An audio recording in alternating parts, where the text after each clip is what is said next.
Sigue entrando gente, así que les damos la bienvenida a todos. Me cuentan si se escucha bien. Como Anita ya les contó, estamos desde la cooperativa Flor de Vida. Muy agradecidos con ustedes por la participación, por el aguante. Estamos aprendiendo un montón de cosas sobre la marcha, sobre todo sobre las plataformas Zoom, como ya sabrán, que venimos ahí con algunos inconvenientes técnicos, pero todo solucionable, y esto es para que todos aprendamos y que todos crezcamos juntos. Así que les damos la bienvenida a Polita, una amiga de la casa, que la queremos un montón y que nos va a contar un montón de cosas hoy. Johan, bienvenido. Gracias por estar, gracias por tu participación. Y los dejo con Anita Flor, que va a ser la moderadora del encuentro y quien va a estar ahí contándonos sobre estas dos bellas personitas que hoy van a estar contándonos sobre existir y resistir en el mundo canábico. Bueno, entonces vamos a comenzar con Polita Pepper.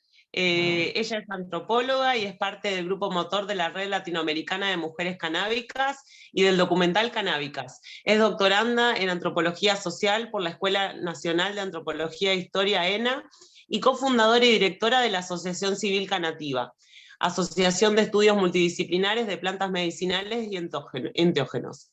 Es investigadora, activista, feminista, educadora, tallerista y conferencista internacional. Escritora y productora de contenidos multimedia, con más de una década realizando investigación sobre comunidades canabicultoras en América Latina y feminismos decoloniales. Ha participado como tallerista, conferencista en foros, eventos y seminarios en distintos países. Polita, bienvenida. Gracias, estoy súper contenta, súper agradecida de estar acá. Para mí es como una reunión bien familiar, ¿no? Con las Anitas y con el Johan, que bueno, somos todos amigos, y me gustó mucho el título de Saludos desde Tucumán. Qué chido Tucumán, me encantaría conocer. Bueno, entonces es como, sí, una reunión de intentar a tomar así el café y el mate de donde empieza, como dice Galeno, ¿no? De ahí donde empieza el río para abajo, que bueno, más o menos somos la misma tierra. Hola Fabiana, qué chido. Y bueno, con el Johan en Colombia, que es amigo de las primeras personas, ¿cierto? Que yo conocí en Colombia desde ese lugar. Entonces me gusta mucho esta reunión y me gustó mucho el título de Existir y Resistir en el Mundo Canábico, que es algo que las personas que estamos aquí reunidas entendemos bastante bien. Porque existir en el mundo canábico es una acción política de resistencia cotidiana. Entonces me gustó mucho cómo se nos convocó, ¿no? Que no es desde ese lugar de donde hablamos de todo lo chido, como decimos acá, que pasa, y donde entonces hablamos de las estadísticas y la especulación del mercado, de la promesa de la industria del oro verde, ¿no? Donde como nos juntamos desde este otro lugar de la resistencia, ¿no? Y es como realmente transcurre en nuestra vida cotidiana. Entonces, eso me gustó mucho. Perfecto, amiga. Buenísimo. Entonces arranquemos. Si querés empezar vos, Poli, somos todo oídos. Bueno, entonces, ¿qué me convoca, no? Este tema de existir y resistir en el mundo canábico. Comenzar agradeciendo a todas las personas que se conectan allá de la Argentina y otros lugares. En sábado, ¿no? Acá son las 10 de la mañana, por ahí hay otras que prefieren estar durmiendo. Y bueno, existir y resistir en el mundo canábico desde pues esa travesía de lo cotidiano, ¿no? Que se atraviesa en el mundo canábico, es lo que me provoca más conversarles. Yo, bueno, como dijo Anita, llegué a la planta, la planta llegó a mí primero desde ese lugar de privilegio de la academia, ¿no? Desde esa distancia de ser una investigadora social y estar en el gabinete, o sea, hasta antes de ir al campo, ¿no? cuando tengo así pues el privilegio de ir al campo, me empiezo a relacionar desde ese lugar de privilegio de la academia, de la investigación, ¿no? Entonces yo hago una investigación hace 12 años que es como con comunidades indígenas y campesinas canabicultoras en México, que son las comunidades cultivadoras en mi país, ¿no? Cuando pensamos en la geopolítica de la producción, el trasiego o el tráfico y la distribución de sustancias consideradas drogas, o cultivos o plantas ilícitas, como sigue siendo infelizmente la planta de cannabis, al menos en mi país. Entonces hay, ¿no? Una geopolítica de la distribución de esa cadena productiva. En esa cadena productiva, digamos que las comunidades históricamente, sistemáticamente más vulneradas hasta el día de hoy, en mi país, pero en esa cadena productora son las personas que ponen la mano en la tierra. Y esto acontece no solo con la planta de cannabis, sino con los tomates y con las verduras y con todo lo que comemos, ¿no? Entonces, a partir de eso, y desde el privilegio de ser la persona que tiene el capital social y haber ido a la universidad y tal, me acerqué a esas comunidades, entonces empecé a aprender, ¿no? Desde esa ventana de oportunidad donde las personas me dejaron acompañar, ¿cierto? Esa realidad de las personas que están en el eslabón de la producción de la cadena productiva, que es una cadena productiva que tiene una escala que es súper importante en el mundo, ¿no? Estamos hablando de que México se posiciona en esa geopolítica de la producción, distribución y consumo como uno de los 5 países que mayormente producen marihuana en el mundo. Y esa producción, ¿quiénes son las comunidades canabicultoras, ¿no? Las comunidades canabicultoras son, y este es un, digamos, patrón que se repite, son mayormente comunidades indígenas campesinas del sur global. Sur global es esa categoría que utilizamos para esos países que ya fueron llamados del tercer mundo o países pobres, ¿no? Ahora les llamamos sur global.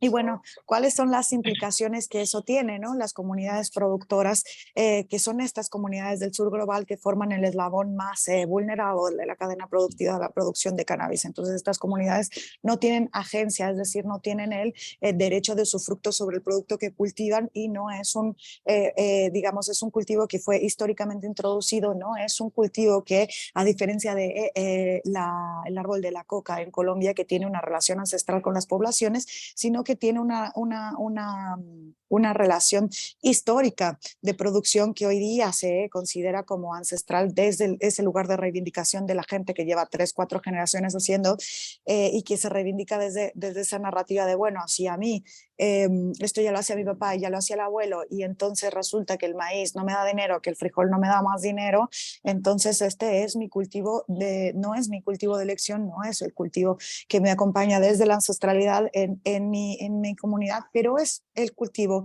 de subsistencia. Entonces acaba que la planta de cannabis, así como otras plantas ilícitas en mi país, por ejemplo, la amapola, acaban siendo el cultivo de elección de subsistencia, no de elección, pero de subsistencia, porque el Estado mexicano, que es cómplice en absoluto del narcoestado mexicano, no existen sin, ¿no? La parcería de uno con otro funciona ni se reproduce social, política y económicamente esa estructura de narcoestado, cómplice del Estado genocida mexicano. Entonces hay una política del abandono del Estado de estas comunidades que tiene más o menos 40 años, ¿no? Entonces, esas comunidades empiezan a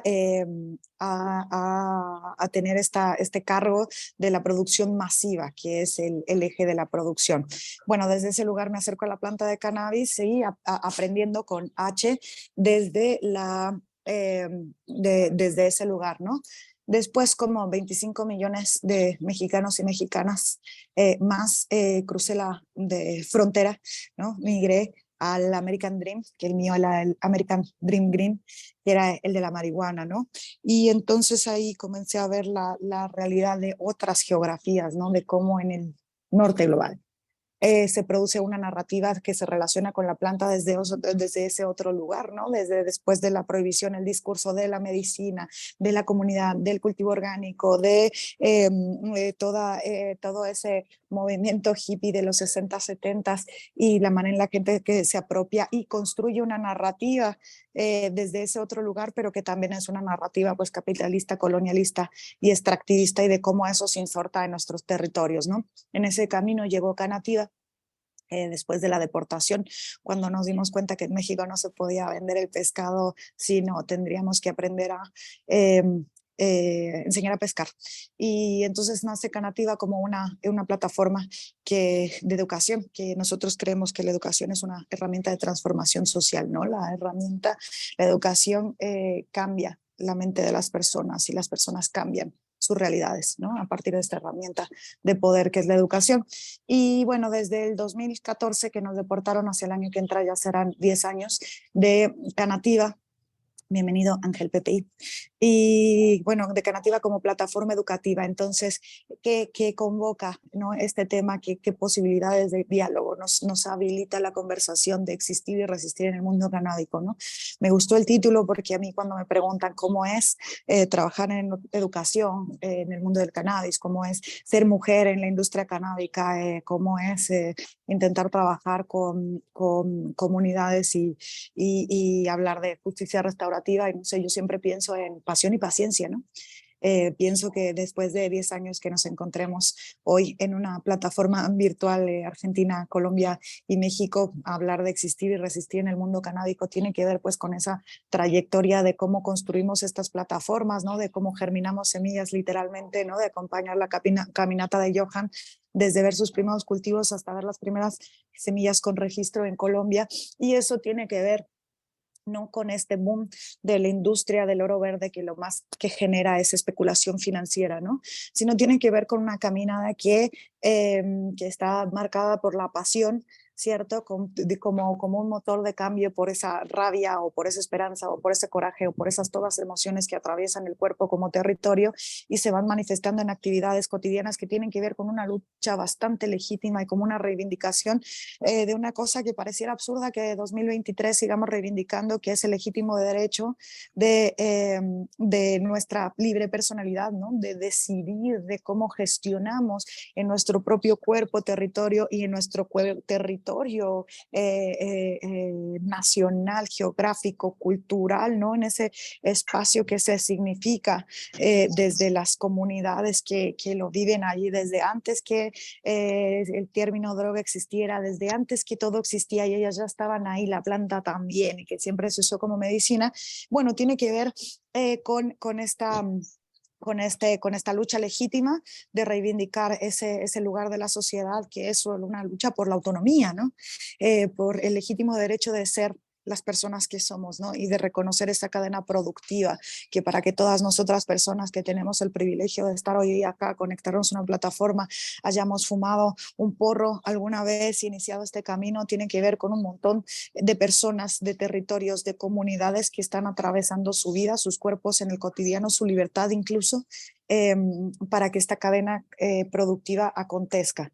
Y eso tiene un lugar no solo en los territorios nacionales, no solo que son las cultivadoras y los cultivadores, ¿no? de la Argentina y de Colombia, sino tiene una posición y un lugar geográfico en el mundo de cómo esta producción, distribución y venta de cultivos o sustancias ilícitas se produce, se orquesta y se maneja, ¿no? Porque esto es también, digamos, un tema económico y político que desterritorializa precisamente porque funciona a nivel global, ¿no? Es un mecanismo de control de cuerpos y territorios. La prohibición es un dispositivo que habilita ese control social, ¿no? Porque la prohibición es una prohibición que es selectiva, que no es para todas las personas, que cuando nosotros pensamos en el estigma, ¿no? Construido sobre la planta de cannabis, entonces decimos, uy, esos marihuanos, ¿no? La clásica de mi país, yo creo que el de ustedes también pasa,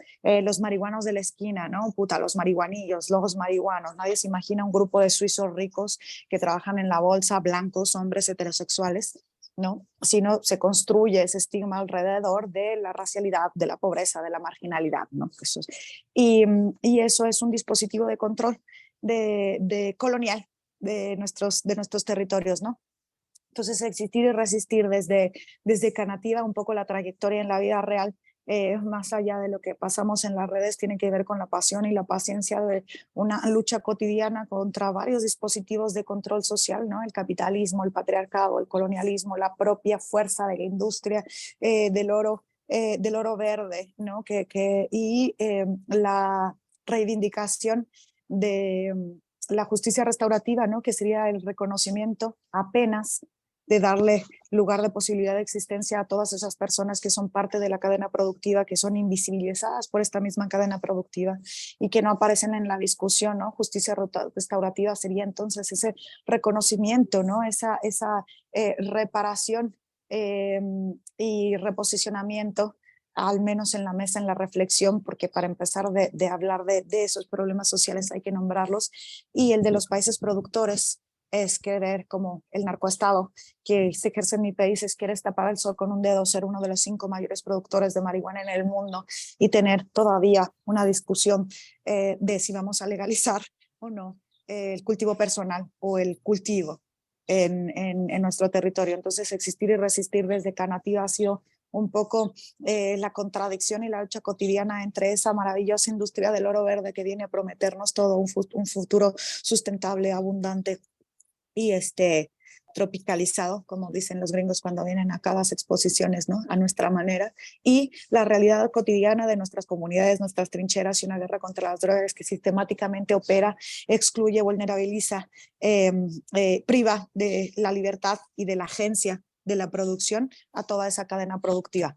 Entonces ese es un poco el cotidiano que a mí me convoca a hablar de existir y resistir desde Canativa, desde la Polita, y pues la realidad entre el mundo de la especulación de la industria del oro verde y el cotidiano del narcoestado genocida, cómplice del Estado mexicano en México, ¿no? Un poco. Muchas gracias, Poli, muchas gracias. Creo que se va a dar para el debate, así que va a estar muy bueno.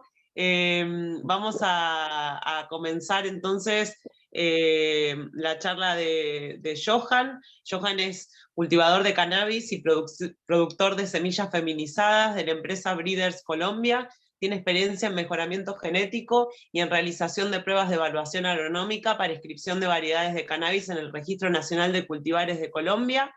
Bienvenido, Johan. Qué bueno tenerte.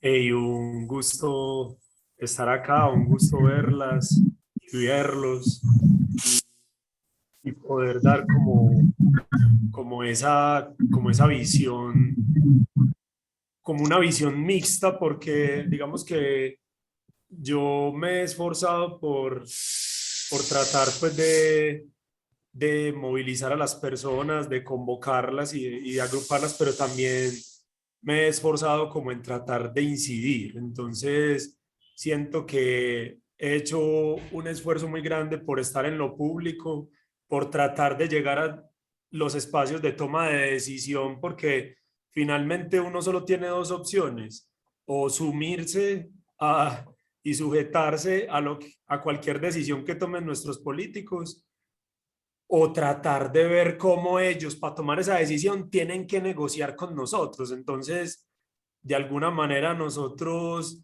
aparte pues del tema, como decía Polita ahora, del tema empresarial, de que sí, hay una ley de cannabis medicinal que permite que las empresas privadas puedan obtener unas licencias, que eso fue un desastre, una debacle, porque surgieron empresas que no sabían ni qué hacer, que no conocían la planta.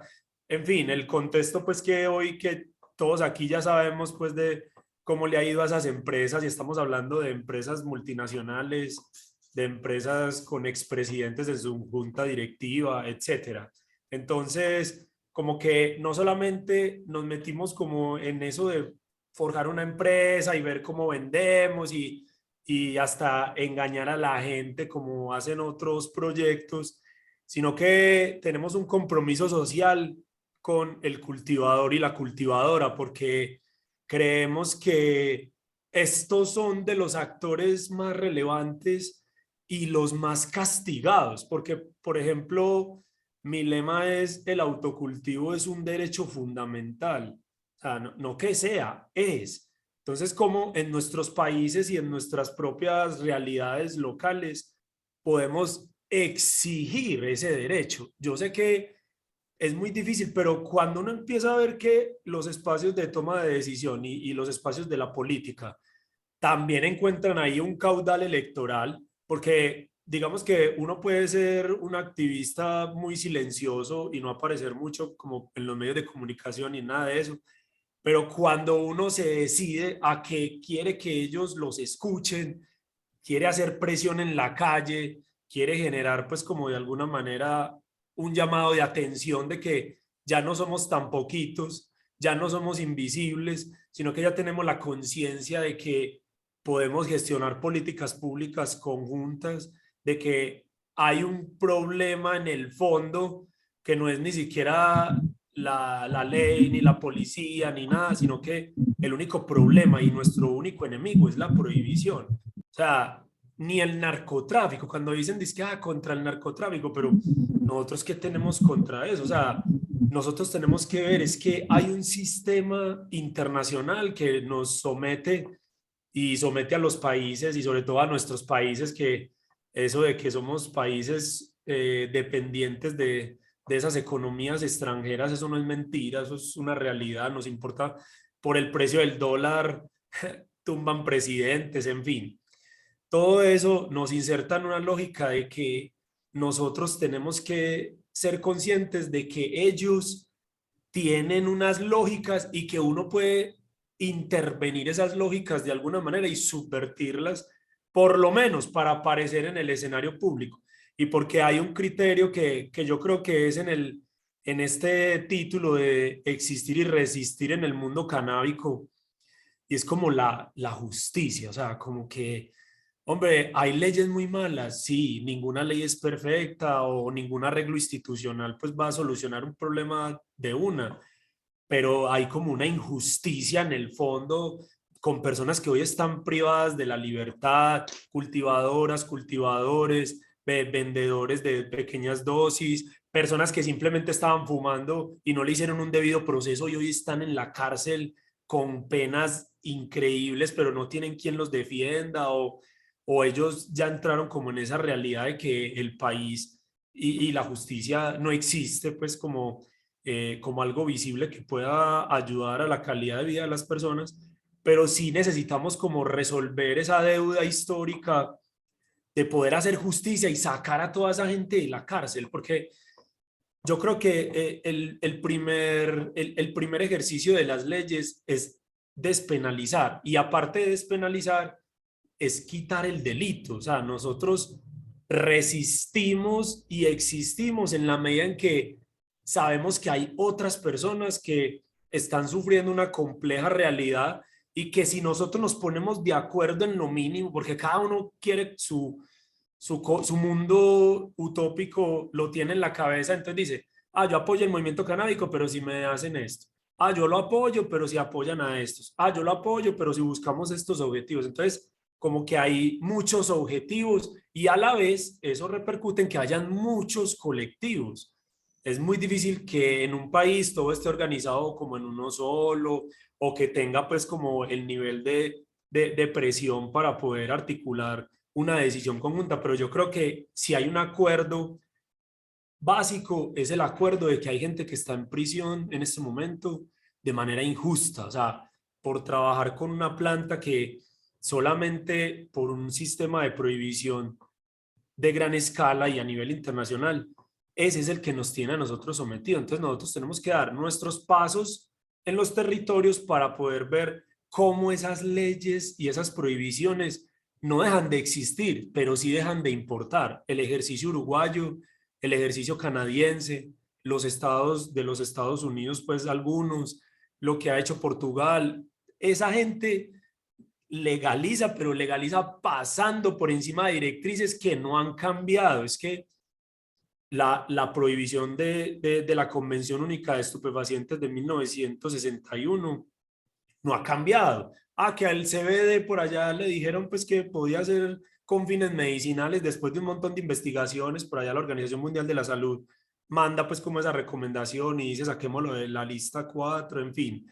Pero realmente la planta sigue siendo prohibida en el mundo. Entonces, en ese escenario de prohibición, estar en el mundo canábico ya es un ejercicio mismo de resistencia, porque hay que ver como que nosotros tenemos un enemigo muy fuerte y es la sociedad. Entonces, si nosotros tenemos de enemigos a los vecinos, a nuestra familia, a las instituciones a las que vamos, entonces las educativas, las de expresión artística, en fin, la prohibición está en todas esas instituciones y todos los espacios.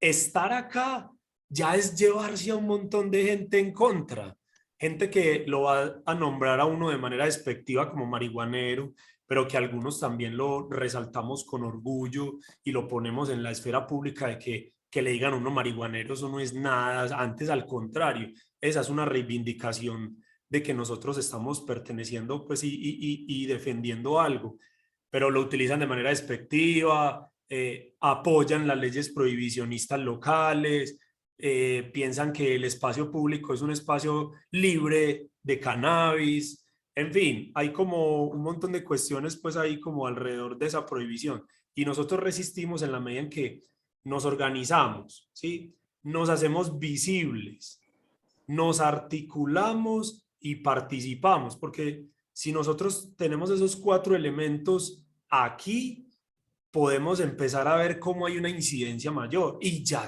tenemos evidencia, ya tenemos resultados, solo que es un ejercicio pues complejo porque requiere pues también como, como unos fundamentos argumentativos, pero que parten de un acuerdo y llegar a acuerdos es difícil y sobre todo pues como en este tema pues que es tan plural y diverso, porque el consumidor o la consumidora no es uno ni una, sino que son muchos y cada uno con sus particularidades. Entonces, nuestro ejercicio como empresa de cannabis, como personas naturales que están insertos, pues como tratando de quitarle a las empresas multinacionales algo que le pertenece a la gente y poderles llevar algo como es llevarle la semilla y poder decirle, vea, esto tiene una garantía, esto tiene un respaldo, o sea, como que aprovechar esa infraestructura legal para marcar pues como un precedente, por ejemplo, de ser el primer banco de semillas legales,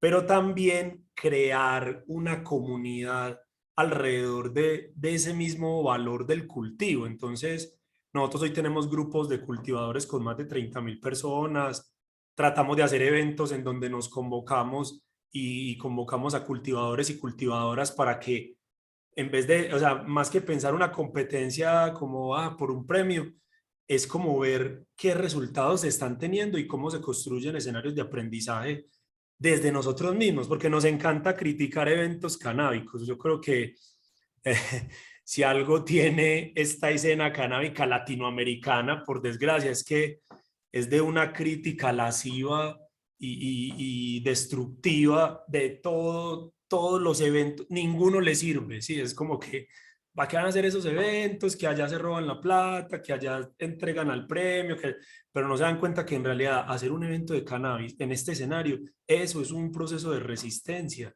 y ese es mismo proceso de existencia. Entonces, en vez de estar como tan con esas críticas tan destructivas, tratar de ver cómo nosotros, bueno, entonces vamos a hablar más de todo, entonces, ¿qué hacemos nosotros? Y cuando lo hacemos nosotros, ahí sí queremos que nos hablen más suavecito, ahí sí queremos como que nos critiquen tan duro, salimos a la defensiva ante cualquier crítica de logística, de lo que sea, entonces es como que manejar como un nivel de hermandad muy necesario, que por ejemplo en esta reunión y con las personas que estamos acá, hemos construido eso, o sea, hemos resistido en nuestras localidades y en nuestros territorios, pero hemos articulado una red internacional. ¿Cómo? No tiene estatutos, no tiene representación legal, no tiene nada de esa infraestructura, pero tiene algo muy fuerte y es que compartimos nuestros discursos y pretendemos solucionar esos problemas históricos también. Entonces, es como que como Latinoamérica y como nosotros, como empresarios, como cultivadores, como emprendedores, como lo que sea, porque esto sí que tiene muchas expresiones, logramos entender que esta pelea está empezando y se recrudece en la medida en que las tomas de decisiones son más contrarias a nosotros, y cuando esas posiciones llegan al poder, nos encontramos en un escenario muy adverso en donde la resistencia cada vez tiene que ser más organizada, más articulada y sobre todo poder llegar a esos consensos básicos que nos permitan hoy estar acá hablando de estos temas que ya uno sabe qué está pasando en México, en Argentina, que hasta ellos ya saben qué está pasando en Colombia. Entonces, y ustedes como cultivadoras han mostrado pues que esto no es un ejercicio solo de hombres, sino que esto es una cosa que ya cada vez viene creciendo más, viene reclamando un espacio femenino que a mí me parece muy importante. Yo por eso con orgullo acá les digo, cómprenle la marihuana a las mujeres, en inglés y al revés, pero eso dice, y es como que, oh, muchachas, llega la hora de tomar una expresión, tomarse la palabra y sobre todo meterse al espacio público y empezar a revolver esas conciencias que están tan difíciles. Eso es. Bien, muchas gracias, Johan. Muy interesante, ¿eh?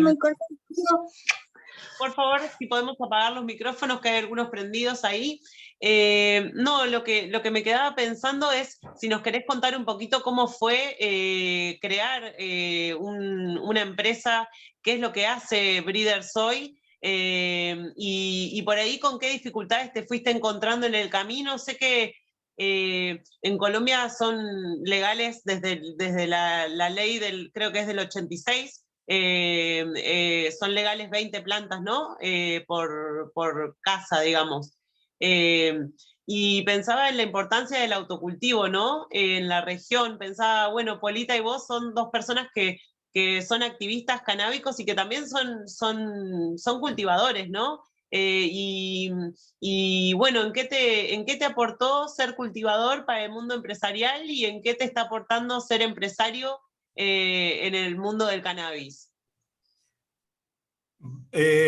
Bueno, primero como que el autocultivo en Colombia desde 1986 es legal, pero es un autocultivo de todas las plantas. En realidad es como si fuera un autocultivo pensado incluso para otra planta que es la coca, que acá tenía unos problemas mucho más grandes y un impacto mucho más grande, pues como para el gobierno y todo eso, pero ahí se metió el cannabis, ¿cierto? 20 plantas, no le dicen de qué, pero en el decreto 613 de 2017, que es el primer decreto pues que sale acá, ese decreto dice que hay un concepto que se llama autocultivo.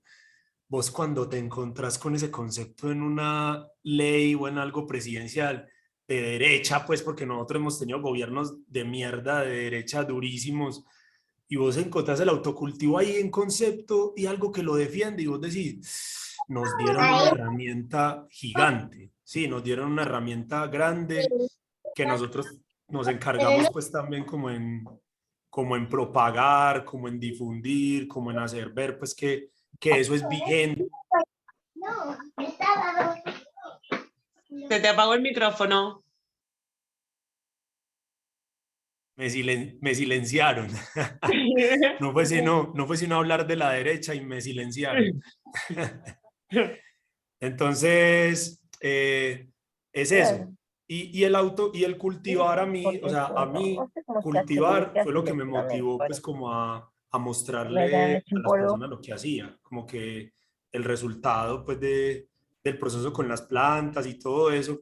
Pero a nivel empresarial hay muchísimas dificultades. Primero, no existe un sistema financiero que permita el cannabis. Entonces, tener una cuenta bancaria, un trámite que se demora 30 minutos en una empresa normalmente, un trámite tan básico como para usted poder hacer facturación electrónica o poder estar pues como en los impuestos legales, se demoró acá casi 16 meses para que nos abrieran una cuenta bancaria, pero logramos que nos la abrieran porque teníamos claro pues como los lineamientos, conocíamos el proceso pues para tratar de decir que ya somos legales, que nos reconozcan, que existimos como una empresa legal. Entonces, primero, ese lado pues del sistema financiero.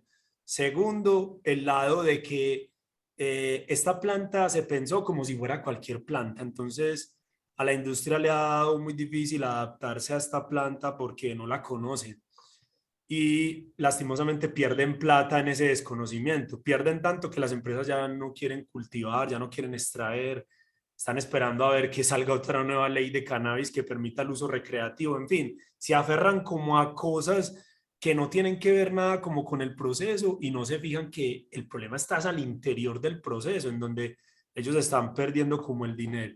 Y finalmente, otro obstáculo muy grande es que tenemos una burocracia absurda, o sea, los trámites son eternos, los profesionales cambian en la medida en que cambia el gobierno, ninguna persona como que se adapta al cargo, sino que prefieren estar en el cargo un momento para salir y volverse asesores de otras empresas. Entonces, claro, como yo le recibía los papeles a las empresas, se supone que yo ya sé mucho y ya puedo ser un asesor de cualquier otra empresa y por un mejor salario dejaban tirado pues como todo ese trabajo y toda esa trayectoria. Entonces, la burocracia y formar a las personas para que entendieran cómo era una semilla de cannabis, cómo era la flor, cómo era la planta, en fin, todo eso generó pues un problema grande que aquí vamos a ver cómo lo resolvemos. Bien, muy interesante. Arrancamos con algunas preguntas, ¿les parece? Johan está desde Medellín, Colombia. Él tiene una empresa que vende semillas. Te hago una pregunta, Johan. ¿Vos intentaste hacer los trámites para poder traer tus semillas a Argentina? ¿Nos querés contar un poquito cómo te fue con el INASE? Muy bien, fuimos los que abrimos el canal para toda Colombia, con los requisitos fitosanitarios con el INASE y tratamos de hacer algo con, se me olvida el nombre de los investigadores en este momento, pero fue un ejercicio de demanda, o sea, no estaba establecido, pero como nosotros ya habíamos hecho algo similar con Perú, dijimos, vamos a exigir y a pedir y tuvimos una alianza muy buena con las personas de allá de la Patagonia y logramos abrir los fitosanitarios. Lo que no se pudo dar fue la exportación porque no teníamos cómo recibir el dinero de Argentina. Más burocracia, ¿no? Problemas entre financieros y burocráticos. Bueno, bien. Bueno, podemos iniciar algún momento de preguntas. Si la gente quiere puede escribir en el chat del Zoom alguna pregunta para Polita. Polita se tenía que ir, no sé si, acá está, sigue ahí Polita. Si quieren hacerles alguna pregunta a alguno de los dos. Me encanta porque esto es como una charla abierta así al público y está bueno que se dé así porque ellos forman parte de lo que sería el movimiento canábico latinoamericano, que es muy amplio. Y bueno, yo hice mi tesis de grado sobre eso en geografía y en el doctorado también, y me parece muy interesante ver cómo en otros países se fue generando ese mismo movimiento canábico que hay acá. Y bueno, ahí Marcela, Roxana, a ver, perdonen, ahí está. Quiero saber cómo incluirlos en la red, bueno, Descarboxilando Salud en Instagram. Bueno, alguien que quiere sumarlos a sus redes. Vamos a ver si hay alguna otra pregunta. ¿Alguien que se anime a hacerle alguna pregunta a Polita o a Johan? No se animan, no se animan. Bueno, estuvo bueno, me parece que fueron los dos muy claros. Cada uno tiene su proyecto, el de Polita con Canativa, que los invitamos a ver las redes de ellos también, Canativa-, y en el caso de Johan, él es de Breeders Colombia, con ~E, pueden buscarlo también y seguirles para saber más sobre lo que hacen. Y bueno, creo que podemos ir cerrando si no hay ninguna pregunta. Yo tengo un comentario sobre lo que nos comentaba Johan y es como que enfatizar, ¿no? Esta cosa, la carta sobre la mesa que pone Johan, y es como realmente la manera en la que podemos pensarnos diferente y de cómo dejar de mirar hacia arriba, ¿no? Que es una práctica bien colonial que tenemos los países latinoamericanos y los países productores también, porque pues este dispositivo de control se instala, ¿no? De muchas maneras sobre nuestros cuerpos y territorios, y rescatar esta cosa que él decía de cómo hacer acuerdos regionales, ¿no? Bueno, entonces a lo mejor no se puede porque no pudimos bancalizar, y ese es el gran problema de la industria del cannabis en el mundo, ¿no? También el tema de la bancalización, a lo mejor no pudimos, pero bueno, se hizo el ejercicio de hacer en Argentina lo que se hizo en Perú, entonces tener esa perspectiva de cómo vamos a empezar a construir acuerdos regionales, ¿cierto? De cómo, porque esa burocrática, ¿no? Ese camino burocrático que tenemos todos súper bien reconocidos en nuestros países y geografías, de cómo la dificultad de ya ni siquiera de la legalidad, sino del acceso mismo, ¿no? De aguantar teniendo una empresa que tiene que pasar 16 meses resistiendo hasta abrir una cuenta, y encima tiene que hacer un montón de inversión, un montón de inversión y un montón de aguantar en el trámite, porque entonces no tiene el mismo capital que por ahí tiene la multinacional. Pero entonces empezar a pensar desde otra perspectiva, donde dejemos de mirar tanto hacia arriba y empecemos a mirar así en la horizontal, en la región, ¿no? Ver cómo se pueden construir acuerdos regionales y cómo de eso puede fortalecer nuestras comunidades, ¿no? Una cosa que me pareció súper importante que dijo Johan es esa. Y la otra cosa que quería rescatar es de cómo, además de hacer esta realidad concreta material de, bueno, entonces tenemos un marco regulatorio que nos permite abrir una empresa nacional colombiana, mexicana, argentina, entonces de cómo además no vamos a desistir de esa otra cosa, porque lo que ya sabemos, ¿no? Los ejercicios que ya vimos, que nos cuenta Johan de los grandes capitales invirtiendo en países latinoamericanos, también vimos ya también que esa manera de hacer industria a la Canadá y a la gringa no están funcionando, ¿cierto? Entonces, ¿cómo vamos a pensar otras formas de articular a nivel regional para una realidad que no responde a la realidad en la que esos países circulan, ¿no? Entonces, me parecieron dos aportaciones súper importantes para pensarnos de manera regional, pensarnos de manera empresarial, después de pensarnos como unidad de económica y política también. Así que me pareció muy chido resaltar eso. Gracias, Poli. Muy interesante esto de poder hacer acuerdos regionales y un poco esto que genera un poco la simultaneidad de experiencias, ¿no? Contar con compañeras y compañeros en los distintos países de la región nos hace ser mucho más fuertes, y sobre todo cuando hay gente detenida, como es el caso de Uruguay últimamente, que hay un montón de gente detenida.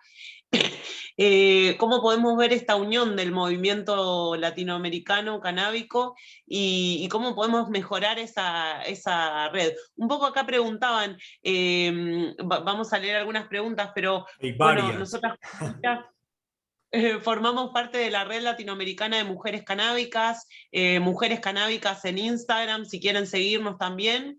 Y ahí lo que encontrábamos eran muchas problemáticas parecidas en los distintos países de la región. Así que bueno, vamos a leer algunos de los mensajitos. Quiero saludar a Polita, dice Miriam. ¿Hay algo a nivel latinoamericano para pujar la libertad del expreses por cultivar? ¿Quieren hacer alguna mención especial acá?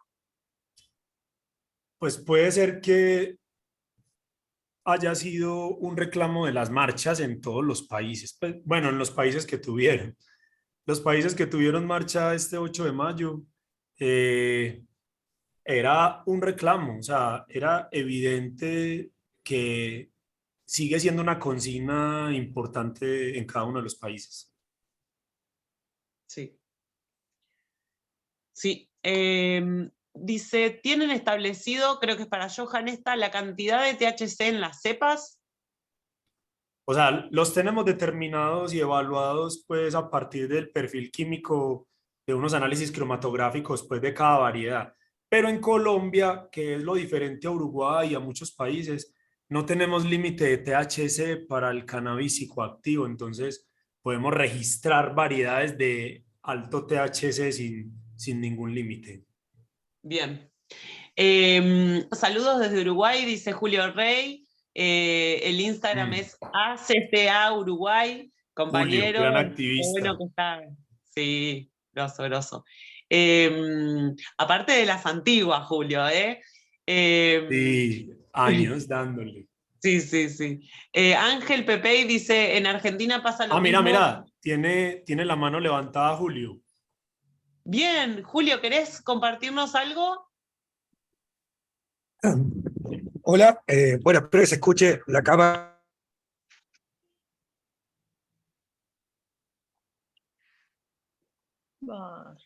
Lo tiene, Se cortó. tiene caída la señal. Qué lástima. Bueno, seguimos leyendo los mensajitos y ahora cuando le damos un minutito para que pueda volver y que nos cuente a ver qué se cuenta desde el Uruguay. Otra pregunta dice, Sonia de Calafate dice, ¿por qué no podemos comprarle las semillas si acá se compra de bancos europeos?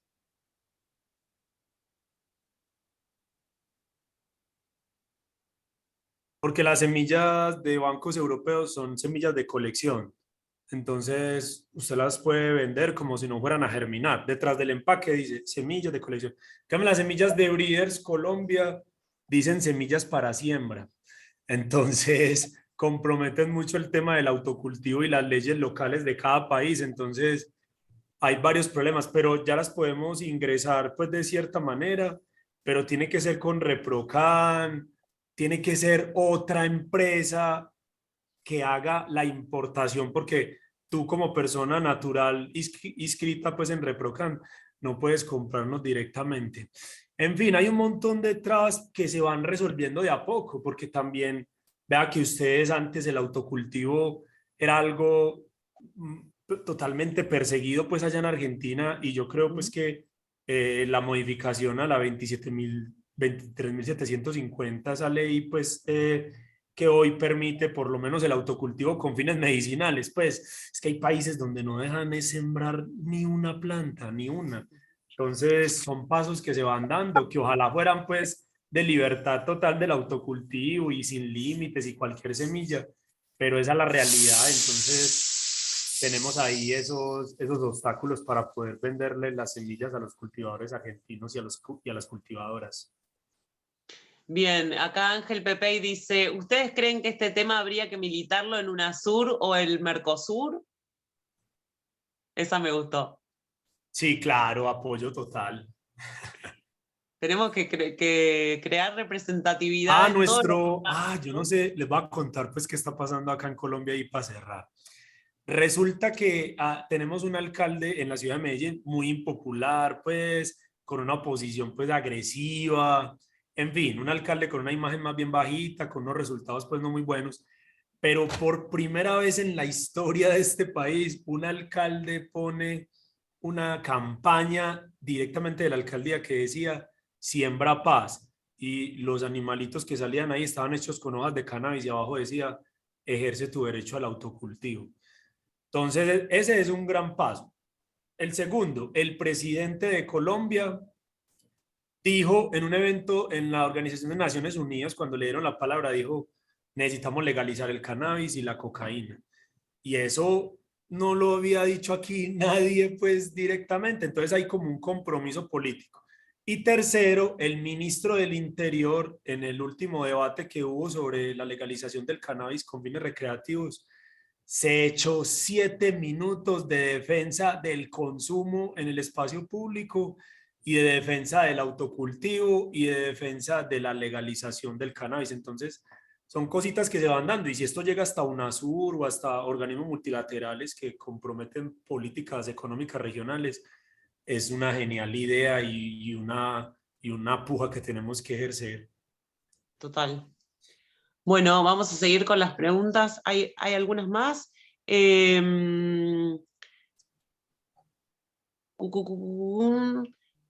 Acá. Saludos, Polita, un gusto, Johan. Estaremos en Bogotá y Cali en el seminario el 11 de junio, dice Fabi, en los seminarios del grupo Curativa de Paola Pineda, que nos acompañó en el primer encuentro, así que va a estar buenísimo eso, la van a pasar espectacular aparte. Sonia de Calafate dice, acá no nos dejan vender un jabón. Alma Rodríguez dice, ¿cómo puedo unirme a Canativa y su movimiento? Soy cultivadora de Guadalajara, México, gracias por compartir todo el conocimiento de los dos.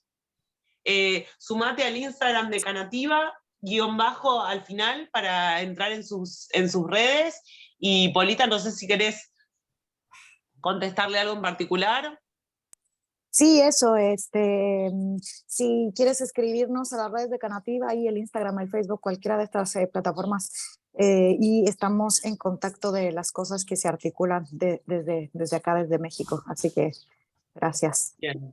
Y gracias Fabi, a todas y a todos que están ahí gracias a todas los que están participando, están contando que, ¿no? Estamos leyendo acá el chat, lo que han emprendido, las propuestas, tal, así que también las reflexiones que traen a lo colectivo. Entonces, gracias también, porque la idea pues es juntarnos y pensarlo, ¿no? Tampoco las personas que estamos convidadas a estas charlas o que vivimos y trabajamos de eso, tampoco tenemos la respuesta, ni la propuesta, ni la solución, ni las ideas brillantes, ni la receta, ¿no? Es justamente la idea de resistir y existir, es de cómo abrimos el diálogo, de saber primero saber lo que está pasando, para saber de qué manera podemos articularnos, de qué manera la trayectoria de uno sirve en el territorio de la otra, y bueno, la idea de hacer comunidad, que es lo que decía también Johan, que es un poco el ejercicio de que no necesitamos ni organismos, ni instituciones, ni presidentes, ni secretarios, necesitamos la convicción de que todos estamos tirando para la portería de allá, ¿no? Y cuando lleguen los goles son todos nuestros. A la Argentina, ¿ya vieron? Les manejo el lenguaje.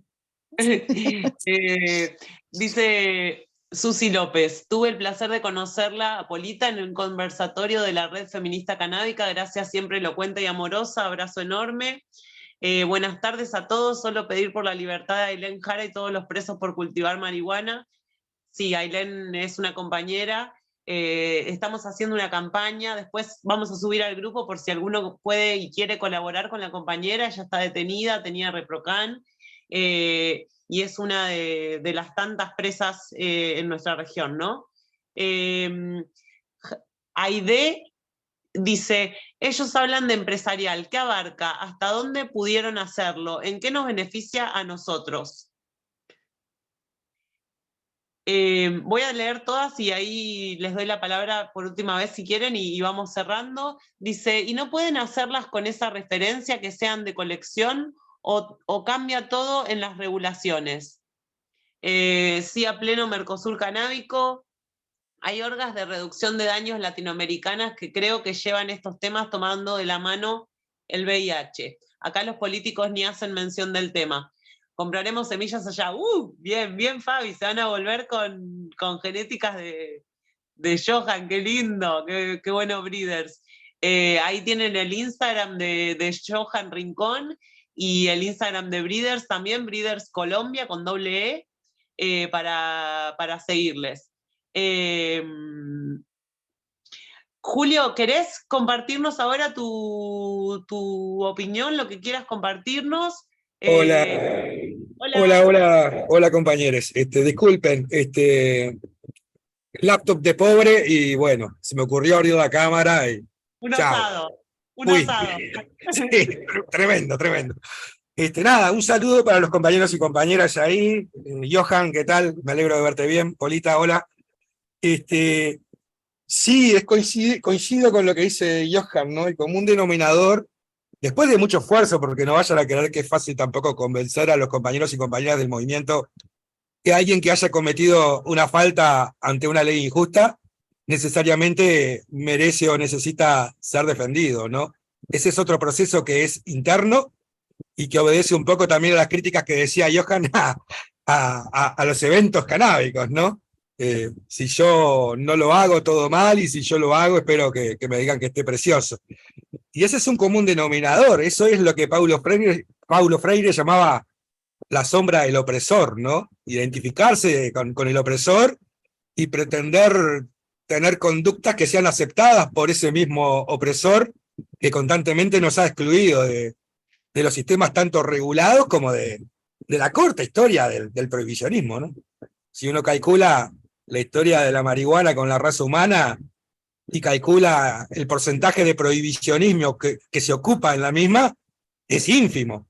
0,000 no sé cuánto por ciento puede llegar a dar el porcentaje del prohibicionismo en el total de la historia de la marihuana, ¿verdad?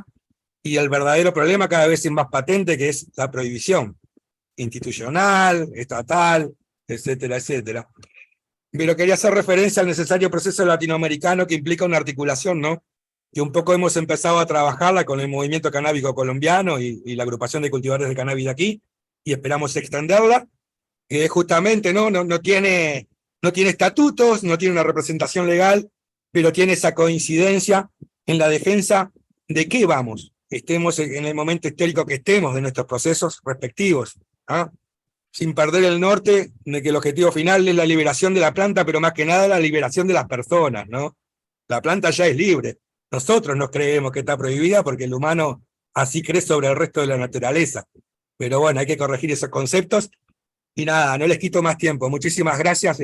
No, por Julio, permitirme. espera, que te quiero preguntar, porque Decime. Julio, para quienes no lo conocen, Julio Rey, él es de Uruguay, es un activista de larga data, y nos puede contar un poquito cómo está el tema en Uruguay, ya que esto es medio así latinoamericano. Contanos un poquito cómo está esto de tanta gente detenida últimamente, la persecución a quienes cultivan o venden cannabis en Uruguay. ¿Cómo lo estás viendo vos? Bueno, la regulación, siempre lo hemos dicho, repite esquemas lógicos del prohibicionismo, ¿verdad? Es una excepcionalidad dentro del prohibicionismo general que nos enmarca a todos, ¿verdad? Es decir, cumpliendo determinados parámetros, uno puede autocultivar o ir a adquirir marihuana a la farmacia o servirse de lo poco que haya de regulado, principalmente desde la industria, en el aspecto medicinal. Siempre hubo escaramuzas, una vez aprobada la regulación, con las instituciones policial, por ejemplo, con las políticas de seguridad pública y drogas principalmente, pero hay una vuelta remarcada al prohibicionismo en la ejecución de esas políticas y de ese marco legal desde este nuevo gobierno de derecha, ¿verdad? Donde se pretende poner el kit de las drogas como madre de todos los delitos, ¿no? Una vieja perorata que sabemos que no conduce a nada y que es una discursiva propia de la guerra a las drogas, que es en realidad una guerra a las personas y dentro de esas personas mayoritariamente a los más vulnerables. Un énfasis en el microtráfico, donde de pronto capaz que no pasa nada con alguien que es detectado transportando 6 toneladas de cocaína a Europa en un contenedor, pero capaz que un vecino o una vecina vende 4 porros a un amigo y termina de 2 a 4 años en cana, ¿verdad? Pero también tenemos 2 perfiles, y eso es bueno dejarlo claro, de procesados en Uruguay con respecto a cannabis de un tiempo a esta parte. Por un lado, gente que no ha cometido técnicamente delito, no hay prueba de figuras de tráfico, etcétera, etcétera. Sin embargo, por viejas figuras penales, como la hipótesis de tenencia no para consumo, el nombre ya te lo dice todo, capaz que no hay pruebas de tráfico, pero el juez o la fiscal definen que las cantidades que vos manejás no son para tu propio consumo, y terminás condenado por figuras de tráficos inexistentes en realidad. Y el otro es gente que pudo haber roto la normativa vendiendo marihuana o incluso llevándola a otros países, pero que lo hace, termina procesada en un marco legal injusto, ¿verdad? Más si tenemos en cuenta que a 10 años ya de votada la regulación en Uruguay, la única forma de adquirir marihuana continúa siendo las farmacias. Después el tema del autocultivo y de los clubes es como un autoabastecimiento, digámosle, pero no hay venta, ¿tá? En ese sentido, apenas 3,7% de las 975 farmacias existentes en Uruguay han aceptado expender marihuana, mal distribuida geográficamente, con un límite irrisorio de adquisición de 5 a 10 gramos cada vez que lo haces, ¿no? Y yo quisiera que me explicara, si yo vivo a 100, 200 kilómetros de una farmacia donde pueda adquirir marihuana, no es lógico que una vez a la semana me traslade con el gasto que eso supone para adquirir 5 gramos de marihuana, ¿verdad? Es ridículo. Eso lleva evidentemente a una presión muy grande sobre los autocultivadores, principalmente del círculo de amigos, para adquirir la marihuana excedente. ¿Ah? Y estamos en ese panorama. Gente que no ha cometido delito y está en cana a todas luces injustamente, y gente que pudo haber roto la norma, pero que lo ha hecho en un marco legal totalmente injusto, y que en realidad se debería buscar nuevas formas de producción y de expendio para que esas personas que hoy son condenadas contribuyeran al acceso de la marihuana regulada, ¿verdad? Sin perder el norte de que el objetivo del 90 y pico % del activismo continental es ni más ni menos que la liberación. ¿Ah? Pero bueno, tenemos que ser conscientes de que estamos en un marco donde si el prohibicionismo fuera un transatlántico no vas a poderlo hacer doblar 90 grados, ¿verdad? Va a tener que ser una larga y lenta curva hasta llegar o irse aproximando al menos hasta donde uno pretende. Entonces muchísimas veces aparecen diferencias, como te decía en un principio, dentro del propio movimiento, que son inexistentes, excepto por algunas excepciones puntuales, como puede ser la industria de gran capital, de gran porte, verdadero, cuando pretende hacerse pasar por activismo, ¿ah? O aquellos que están un poco especulando, diciéndolo en criollo, a ver cuál es la teta de la que se puede emprender. ¿Ah?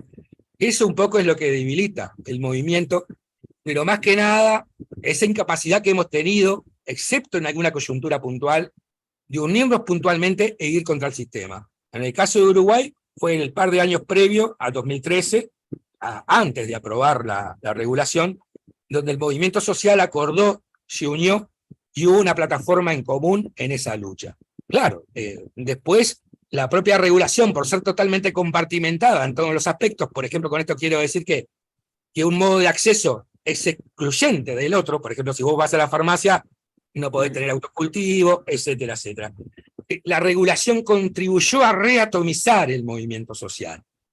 Y hoy por hoy estamos recogiendo los pedazos en Uruguay, ¿ah? De lo poco que pudo haber sobrevivido como activismo desde ese entonces, en comparación con lo que realmente es nada más que empresa, ¿no? Y no me refiero a la empresa pequeña, me refiero al gran capital que es el que impone las condiciones a través de lobbies de corte prohibicionista, como por ejemplo esa diferencia entre el medicinal y el recreativo, que es absurda. La planta es una. Entonces, cuando estamos redemonizando al otro y principalmente al THC para imponer el CBD, estamos en un proceso de prohibicionismo absurdo. Eso no es un avance, es más que nada un retroceso. Y sienta nuevas condiciones de exclusión y de represión y prohibicionismo que tienen que ver con un prohibicionismo de tipo económico. Si tengo dinero y cumplo las condiciones de exigencia que el Estado me impone, soy libre de producir toda la marihuana que quiera. Pero es un problema si vendo 4 porros. Entonces eso es un absurdo al día de hoy. Muchas gracias. Gracias. Estaba pensando en el esfuerzo que es y en cómo se problematizar un poco esto del microtráfico, ¿no? Hoy Johan decía, bueno, nosotros en realidad no luchamos contra el narcotráfico. Yo creo que el movimiento construyó una crítica que fue haciendo de este movimiento por ahí un poco más a la europea, como era en España al principio, muy con esta legalización medio a secas, y fue como profundizando una crítica que llega hasta el lavado de activos, ¿no? A darse cuenta cómo la prohibición y el narcotráfico como negocio, junto a la venta de armas y la venta de drogas, son estos 3 negocios internacionales que más licúan el dinero a través de la inyección de dinero en las crisis de acumulación del sistema capitalista. Entonces, el